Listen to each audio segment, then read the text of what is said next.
আজ আমি আলোচনা করতে চলেছি এমন একটি বই সম্পর্কে যা আমার মনোভাব এবং চিন্তাভাবনার উপর গভীর প্রভাব ফেলে এবং এই বই থেকে শেখা কিছু লেসন, কিছু উইজডম আমার জীবনযাপনের মানকে ইমপ্রুভ করতে সাহায্য করে। এখন আমি আমার ইন্টারপ্রিটেশনকে এই ভিডিওটি বা এই আলোচনার মাধ্যমে তুলে ধরার চেষ্টা করব এবং আপনারাও আপনাদের মতন একটা ইন্টারপ্রিটেশন তৈরি করতে পারেন এই বইটিকে ভালোভাবে পড়ার পর এবং সেটিকে বোঝার পর। কিন্তু আমি বিশ্বাস করি আপনারা যখন আপনাদের মূল্যবান সময় ব্যয় করে এই ভিডিওটিকে দেখবেন বা এই আলোচনাটিকে শুনবেন বা এই ইন্টারপ্রিটেশনটিকে বোঝার চেষ্টা করবেন, তখন অবশ্যই এই ইন্টারপ্রিটেশনটি কিছু ভ্যালু আপনার ওই মূল্যবান সময় অ্যাড করবে। এখন যে বইটি সম্পর্কে আমি আলোচনা করতে যাব সেটি হচ্ছে ম্যান সার্চ ফর মিনিং। এই বইটিকে লিখেছেন একজন অস্ট্রিয়ান মনোচিকিৎসক, দার্শনিক এবং লেখক ভিক্টর ই ফ্র্যাঙ্কল। ভিক্টর ই ফ্র্যাঙ্কল ছিলেন দ্বিতীয় বিশ্বযুদ্ধের সময় নাৎসি কনসেন্ট্রেশন ক্যাম্পে বেঁচে যাওয়া একজন ব্যক্তি এবং তিনি তার জীবনের অভিজ্ঞতাগুলিকেই এই বইটিতে তুলে ধরেছেন। এবং তার এই অভিজ্ঞতা থেকে আমরা যদি ভালোভাবে পর্যবেক্ষণ করি, আমরা যদি সেগুলিকে ভালোভাবে পর্যালোচনা করি, তাহলে সেগুলি আমাদের চিন্তাভাবনা এবং আমাদের মনোভাবকে কমপ্লিটলি ট্রান্সফর্ম করতে পারে এবং এই চিন্তাভাবনা এবং এই মনোভাব এবং এই দৃষ্টিভঙ্গি আমাদেরকে একটা নতুন জীবনযাপন উপহার দিতে পারে। এখন আলোচনা করা যাক এই বইটি সম্পর্কে। এই বইটিকে পড়তে গিয়ে আমি একটি জিনিস গভীরভাবে উপলব্ধি করলাম এবং সেটি হচ্ছে যে আমাদের জীবনে এমন অনেক কিছু জিনিস থেকে থাকে যা আমরা নিয়ন্ত্রণই করতে পারি না, অর্থাৎ এগুলি আমাদের নিয়ন্ত্রণ সীমার অনেক অনেক ঊর্ধ্বে। সেগুলি কষ্ট, হারানো, অপমান বা শারীরিক যন্ত্রণা। কিন্তু এই সমস্ত কিছুর ওপরেও এমন একটি জিনিস থেকে থাকে যা আমাদের নিজেদের হাতেই থাকে, অর্থাৎ আমরা সেগুলিকে কন্ট্রোল করতে পারি এবং এই জিনিসটি আমাদের জীবনে খুবই গুরুত্বপূর্ণ এবং পাওয়ারফুল একটি জিনিস যা আমাদের জীবনযাপনের মানকে নির্ধারণ করে। সেটি হচ্ছে আমাদের মনোভাব এবং আমাদের দৃষ্টিভঙ্গি এবং আমাদের নির্বাচন করার ক্ষমতা।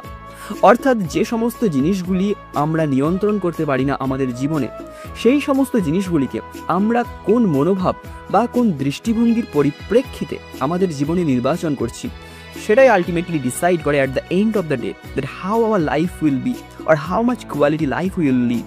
এবং এই চিন্তাভাবনার উপর ভিত্তি করে ফ্র্যাঙ্কেল লিখেছেন যে মানুষের কাছ থেকে সমস্ত কিছু কেড়ে নেওয়া সম্ভব, কিন্তু একটি জিনিস কেড়ে নেওয়া কখনো সম্ভব নয়, সেটি হচ্ছে যে কোনো পরিস্থিতিতে নিজের মনোভাব বেছে নেওয়ার স্বাধীনতা। এই উদ্ধৃতিটি পড়ার পর আমি কিছুক্ষণ থমকে যাই এবং আমি ইন্ট্রোস্পেক্ট করা শুরু করি, আমি আত্ম অনুসন্ধান করা শুরু করি এবং এটি আমাকে ভাবতে বাধ্য করে যে একজন মানুষ যা চারিপাশে ক্ষুধা, নিপীড়ন এবং মৃত্যু, সে সেই পরিস্থিতিতে থেকে কিভাবে এমন ধরনের চিন্তাভাবনা করতে পারেন। তিনি দেখিয়েছেন যে মানুষ শুধু শারীরিকভাবেই নয় বরং মানসিকভাবেও কিভাবে টিকে থাকতে হয় যদি তার কাছে একটা উদ্দেশ্য থাকে, একটা অর্থ থাকে, একটা ভিশন থাকে। এবং তিনি লক্ষ্য করেছেন যে যে সমস্ত ব্যক্তির জীবনে একটি উদ্দেশ্য ছিল তারা সেই কঠিন পরিস্থিতিতেও বেঁচে থাকার জন্য শক্তি পেয়েছিল, বেঁচে থাকার জন্য কনফিডেন্স পেয়েছিল।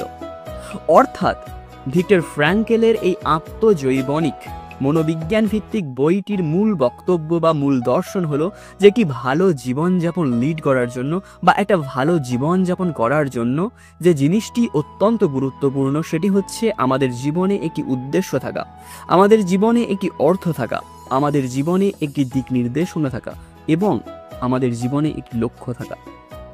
এবং তার এই বক্তব্য, তার এই দর্শন এমন কিছু কনসেপ্টকে ডাইরেক্ট চ্যালেঞ্জ করে যেটা ফ্রিকোয়েন্টলি আমাদের সমাজে গ্লোরিফাই করা হয়। তার মধ্যে হতে পারে কোনো র্যাট রেস বা কোনো ট্রেন্ডকে ফলো করা উইদাউট এনি পারপাস, বা কোনো রিজিড স্ট্রাকচারকে ফলো করা without any strong reason, without any strong vision and without any strong meaning. এখন যেমন কোনো ব্যক্তি বা প্রতিটি ব্যক্তির ফিঙ্গারপ্রিন্ট যেমন বিভিন্ন হয়, সেরকম প্রতিটি ব্যক্তির ব্যক্তিত্বও বিভিন্ন এবং এটি কোনো প্রকারই সম্ভব নয় যে প্রতিটি ব্যক্তি একটি রিজিড স্ট্রাকচারে ইফেক্টিভলি ফিট হবে।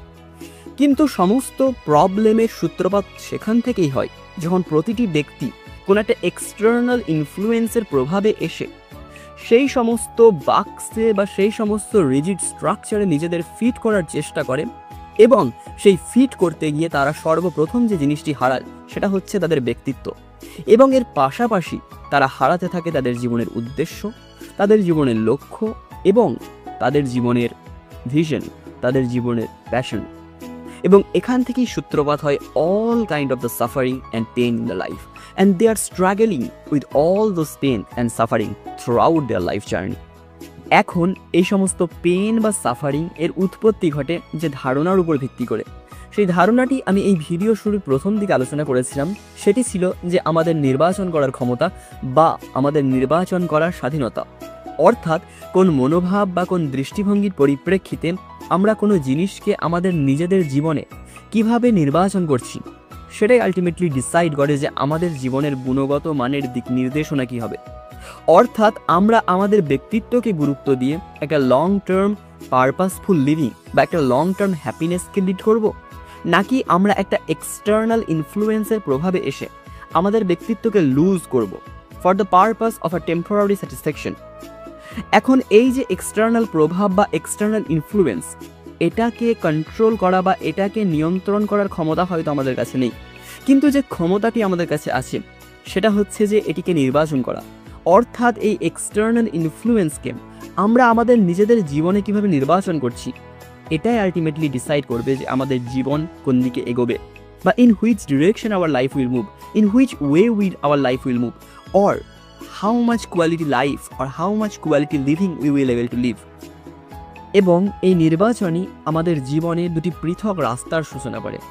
একটি রাস্তা ইন্ডিকেট করে এ life lived with a passion, vision, meaning and purpose, এবং অন্য রাস্তাটি ইন্ডিকেট করে আ লাইফ ফিল্ড উইথ আ সরো, পেন, ফিয়ার অ্যান্ড সাফার, যেখানে আমরা আমাদের ব্যক্তিত্বকে লুজ করে ফেলেছি একটা এক্সটার্নাল ইনফ্লুয়েন্সের প্রভাবে এসে for the purpose of the short term satisfaction or the temporary satisfaction.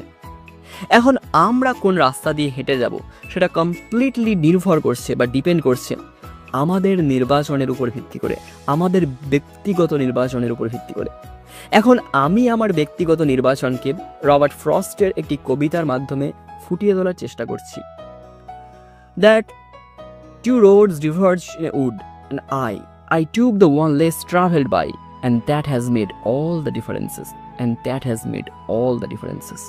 এই বইটি আমায় চোখে আঙুল দিয়ে দেখিয়ে দেয় যে জীবন সবসময় আমাদের উত্তর দেয় না, কিন্তু আমরা কোন প্রশ্নটি করছি এটা সবথেকে বড় বিষয়, এবং এটি সবথেকে গুরুত্বপূর্ণ।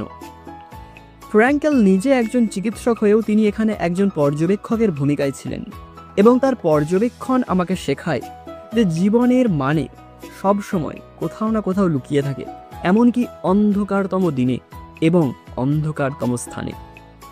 এই বইয়ের প্রতিটি অধ্যায় যেন একটা জীবন্ত উপলব্ধি, কেমন করে মানুষের ভিতরের শক্তি তাকে ধরে রাখে না বলা কষ্টেও।